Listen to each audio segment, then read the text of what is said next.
Welcome to Toffee TV. It is the Everton News Daily. Sean Dyche's been speaking about Everton's 1-1 draw at Wolves on Saturday. Yerry Mina's 99th minute goal, the latest goal ever scored by Everton, got the Blues a point when it looked like they were going to leave Molineux without anything. It could be an absolutely crucial point for Everton, obviously.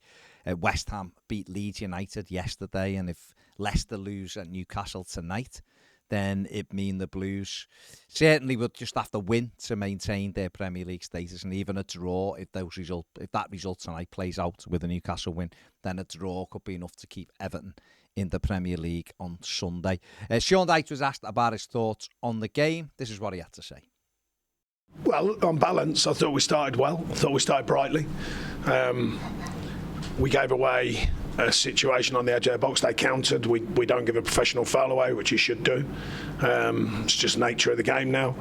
And they get a sort of goal out of a breakaway moment out of nothing. And I thought we were playing quite well, to be honest. So I was quite pleased with the performance at that stage. And then we lose players.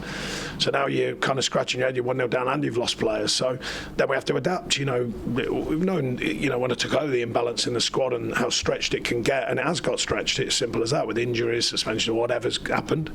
But I was really pleased with the mentality of the players, because there's no excuses from me, no excuses from them. This is what it is. This is the challenge right in front of us. I told them that at half-time. I told them we'd be changing the shape and looking possibly to adapt it during the second half. I said it's about the mentality. They're not about shapes and tactics, it's about the mentality. So I'm really pleased for them. They got their reward. Well, we all got a reward, but they got their reward for giving a proper shift and trying and never losing the belief that we can score a goal.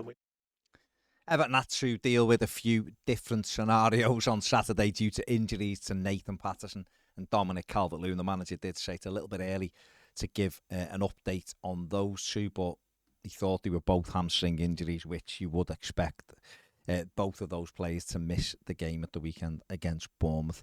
As a result of those two players being injured and the manager's options being cut down, the Blues did have to change tactics during the game a few times and move players into different positions. This was Sean Dyche's take on having to do that during the game. Yeah, but look, I hear managers wax lyrical about that. All managers make tactical. Most know what they're doing. It's the delivery of it. Can they deliver the tactics? I was mostly pleased because whatever we changed, there was no question. Jimmy Garner was just a great advert for that today. Just like, okay, what do I need to do? Work hard, play hard, try and affect the game.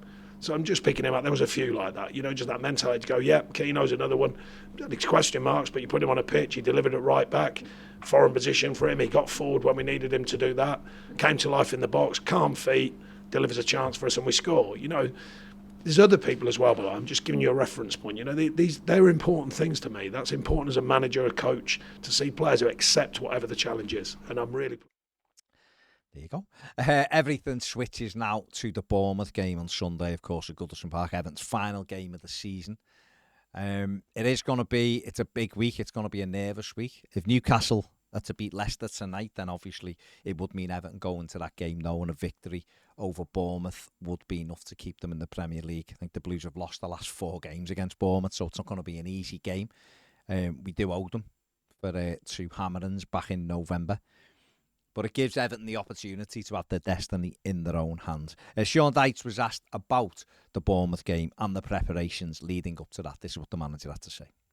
Well, I've got to find out who's fit first before I say same again and how many players we can get out there. But I think the consistency of my message to the players has been very similar. Obviously, there's been tactical tweaks. I mean, today's a bigger version of that for obvious reasons. We were stretched, but generally in the build-up to a game, there's been tactical tweaks and personnel tweaks. But the underlying message has been very, very consistent about what I expect from the group and what they've got to grow to expect. And I think that's been clear. I think the mentality's got stronger and stronger and stronger, particularly away from home. I saw the early games and I saw, read all the reports and everyone questioning Everton on the road, and they have been for a while now. But, I think that's been an obvious shift and I'm pleased with that. But it means nothing unless we go and take care of ourselves. There you go. Everton and MSP have reached a exclusivity agreement. That is according to breaking news today. Farhad Moshiri has been speaking to MSP since January. Obviously, 777 partners have been interested in Everton as well as another couple of people looking to buy into the football club. MSP have always seemed to have the upper hand for most of this period of time. There was a report at the back end of last week that 777 had moved forward and moved into pole position. But this news of this MSP exclusivity agreement has broke today. MSP Sports Capital described themselves as investors in sports teams, leagues and businesses that pursue ambitions and challenging tasks. Their current portfolio includes European clubs such as Brøndby in Denmark, Augsburg in Germany and Estoril in Portugal. The chairman, Iranian-born billionaire Namja Farzi, is the vice chairman of McLaren and also minority owner of NBA team the Phoenix Suns. It is going to be interesting because, like I said, others have been interested in maybe taking all of Farhad Moshiri's shares at Everton, the 94.1% that he owns. This has been put out there as an investment into Everton Football Club for the time being. This money, it is thought, will help Everton finish the stadium, but doesn't rule out a full takeover either for MSP or others in that. So it's going to be very interesting to see how this plays out. But certainly this exclusivity agreement with Farhad Moshiri means that they talk to nobody else other than each other while they iron out the details on this one. So it looks as though MSP have bought into Everton Football Club, and we'll have to wait and see how that develops. It is thought that MSP likely want to be represented on Everton's board. There has been a lot of rumours that there'll be a complete reset of Everton's boardroom this summer. We'll see what happens. We will see what happens, but it is big news breaking today.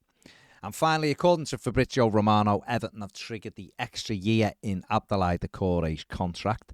Talks have been going on for a few months. Doucoure has indicated previously that he did want to stay at Everton, said the club know my position.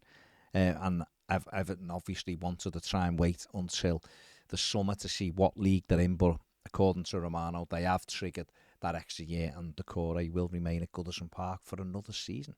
That is it for the News Daily. Give the video a thumbs up, subscribe if you haven't. And if you want more videos, including daily live videos, become a Toffee TV Premium member. The link is in the description. QR code will be on the screen now. See you later.